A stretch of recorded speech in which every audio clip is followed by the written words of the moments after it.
Friends, இப்போ எடுத்து வச்சுருக்கிறது எல்லாமே இந்த பவுலில் போட்டுக்கணும். நம்ம என்னென்ன எடுத்து வச்சுருக்கோம் எல்லாத்தையும் இதோட மிக்ஸ் பண்ணிக்கலாம். சேம் டைம் சுகரையும் மக்கானா ஏலக்காய் 3 அரைச்சி வச்சுருக்கேன்.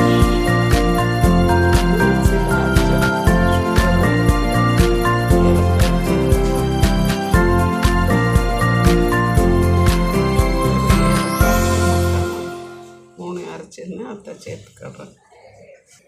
இன்னும் ஒரு பிஞ்சு சால்ட்டு, ஒரு பிஞ்சு சோடா மாவு. இப்போ இதுக்கு அடுத்து பார்த்திங்கனாக்கா நான் ஒரு 1/4 முடி அளவுக்கு தேங்காய் துருவி வச்சுருந்தேன், அதையும் சேர்த்துடுறேன். இப்போ பாருங்கள், நல்லா ஏத்தம் பழம் எடுத்து வச்சுருக்கேன். இதை கொஞ்சம் மிக்சியில் போட்டு அரைச்சி எடுத்துக்கிடலாம். பாருங்கள் ஃப்ரெண்ட்ஸ், இப்போ நான் அந்த பழத்தை அரைச்சின்னு வந்துட்டேன், அத்தை இதோட சேர்த்துடுறேன். இந்த பழம் ஸ்வீட்டாக இருக்கும், ஸோ சுகர் பார்த்து போட்டுக்கோங்க, உங்களுக்கு தேவையான அளவுக்கு போட்டுக்கோங்க. இப்போ எல்லாத்தையும் கொஞ்சம் நல்லா மிக்ஸ் பண்ணி கொடுத்தாங்க. பாருங்கள் ஃப்ரெண்ட்ஸ், இது நல்லா அந்த விஸ்க் வச்சு நம்ம நல்லா மிக்ஸ் பண்ணி கொடுத்தாச்சு. உங்களுக்கு இதில் நல்லா மிக்ஸ் ஆகலைன்னா கையில் கூட மிக்ஸ் பண்ணிக்கலாம். இப்போ இதை ஒரு 5 மினிட்ஸ் ரெஸ்ட்டு கொடுத்துடலாம், மூடி போட்டு வச்சிடலாம். பாருங்கள் ஃப்ரெண்ட்ஸ், நான் இப்போ ஒரு குழிப்பணியார சட்டி வச்சுருக்கேன்.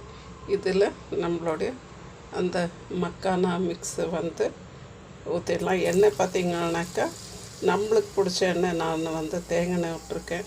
நீங்கள் பாருங்கள், உங்களுக்கு எந்த எண்ணெய் பிடிக்குதோ அந்த எண்ணெய் வச்சுட்டு மேலே அப்படியே ஒரு மக்கானா வச்சு கொடுத்துடலாம்.